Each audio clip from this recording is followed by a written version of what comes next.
초여름 햇살님의 상담을 도와드리도록 하겠습니다.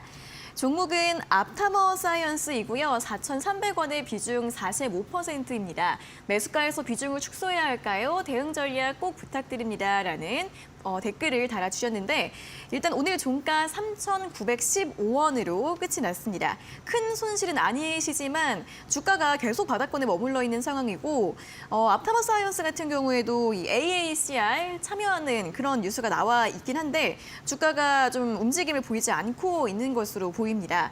비중도 크시네요. 전문가님, 이분은 매수가에서 비중 축소하는 전략이 좀 괜찮을까요? 네, 이제 앞타머 사이언스, 저도 사실 정확하게 잘 아는 종목은 아닙니다. 네. 일단은 제가 왜 이렇게 잘 모를까? 일단 들어는 봤죠. 근데 일단 제가 이제 많이 못 들어본 종목인 것을 보니까 시가총액이 지금 보니까 690억 정도 되네요. 그래서 아시겠지만 제가 이제 시가총액이 너무나 이제 낮은 기업들은 사실 제가 이제 투자할 만한 그런 대상에서 이제 좀 이제 예외시키기 때문에 사실은 제가 잘 뭐라고 할까요? 제가 이제 평소에 이제 잘 분석을 했었던 그런 종목은 아니다라는 말씀을 먼저 한번 드려봅니다. 네. 자, 아까 이제 앵커님 말씀해주신 대로 AACR에서 이제 이번에 연구 결과를 이제 발표한다는 소식이 나왔는데, 자, 여러분들 이런 것들도 이제 이 기본적인 이제 상식이니까 잘 알아두시면 좋을 것 같아요.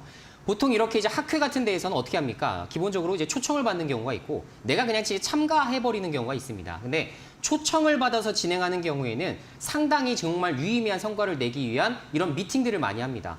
보통 이제 다국적 제약사라고 한다면 뭐 BMS라든가 뭐 존슨앤존슨 이런 곳들이 좀 있겠죠. 자, 이런 화이자 제약 이런 것들이 실제로 이 기업과 어떤 이 임상에 대한 도출된 부분들을 실제로 데이터를 받아보고 그것을 토대로 어느 정도 협상을 하는 이런 경우가 굉장히 많은데, 사실 이제 시가총액 1,000억 이하의 이런 중소형 바이오주 같은 경우는 사실 그런 대상으로 보긴 상당히 어렵습니다. 정말 그렇습니다. 그래서 물론 이제 그런 기대감에 의한 이런 뉴스들도 나올 수 있고, 지금 제가 이제 가만히 좀 보니까 뭐 T세포 관련된 부분으로 아마 임상을 좀 진행하고 있는 게 있는 것 같아요. 네. 자, 사실 이제 면역항암제, 뭐 T세포 치료제 이런 것들은 상당히 앞으로 미래 지향적인 신약은 맞습니다.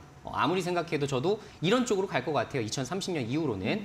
근데 지금 당장 이런 중소형 기업들이 정말 수천억, 수조 원에 이르는 사이즈까지 커질지는 사실 굉장히 미지수입니다. 정말 여러분들이 사막에서 이제 바늘구멍 찾는 것과 동일합니다. 그래서 너무나 그렇게 위험한 매매를 안 하셨으면 좋은 바람이다라는 말씀을 좀 드려볼 수 있을 것 같고요.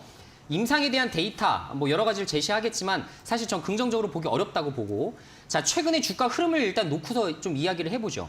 자, 앞타머 사이언스 아까 말씀해 주신 대로 AACR에 참가합니다. 참가하게 되면 ABL 바이오처럼 주가가 올라야 될 거 아닙니까? 네. 그죠? 기대감으로 인한 주가 상승이라도 나와줘야만 여기가 실질적인 수혜주구나라고 우리가 힌트를 얻을 수가 있을 것 같아요. 자, 근데 한번 주가 흐름 한번 보시죠. 어떻습니까? 제가 이제 제시해드렸었던 3월 20일자 이후로는 계속 줄곧 하락이에요. 오히려 상승세가 전혀 나오지 못하고 있습니다. 자, 실질적인 수혜주인가요? 보기 어렵다 이 말입니다. 자, 그래서 참가하는 기업들을 보실 게 아니라 초청받는 기업들 위주로 보시는 게 중요하다는 말씀 다시 한번 좀 드려보도록 하겠고, 자, 지금 현 구간에서 지금 아까 매수가가 4,300원이네요. 자, 4,300원이면 지금 마이너스 한 10% 정도 가량 되려나요? 약간 이 정도 손실이라면 지금 비중 45% 들고 갈 만한 종목 절대 아닙니다. 정말 위험합니다. 나중에 잘못하다 보면 어떻게 돼요? 주가가 이제 크게 흘러내리는 경우가 많아요. 주봉 한번 보세요. 여러분들이 10,000원에 물려 계신다고 생각해 보세요. 끔찍해요, 끔찍하지 않습니까? 자, 이렇게 주가가 하락할 수가 있는 종목이란 얘기예요. 아무리 무상증자를 찍어낸다 하더라도 중소형 바이오 주제에선 여러분들이 장기 투자할 만한 모멘텀으로 착각해서는 안 됩니다. 주가를 부양하기 위해서 얼마든지 무상증자 찍어낼 수 있어요. 액면 분할 할 수 있습니다. 절대 이런 거에 속지 마시고 기업 내부적인 그런 파이프라인에 집중을 하셔야 될 것 같아요. 일단 바이오주를 매매하시더라도 절대로 중소형주 위주로 하지 마시고 중대형주 위주로 할 것. 그래야만 최소한 다국적 제약사가 기술적인 부분, 기업 내부적인 부분을 한번 검토했었던 종목이기 때문에 최소한 기술 이전을 한 차례라도 진행했었던 기업에서 기회를 포착해보자라는 말씀으로 정리해 드릴게요. 전량 매도 의견 드리겠습니다. 네, 역시나 앞타머 사이언스 같은 경우에도 또 매도 의견 제시해 드렸으니까 참고해 보시면 좋겠습니다.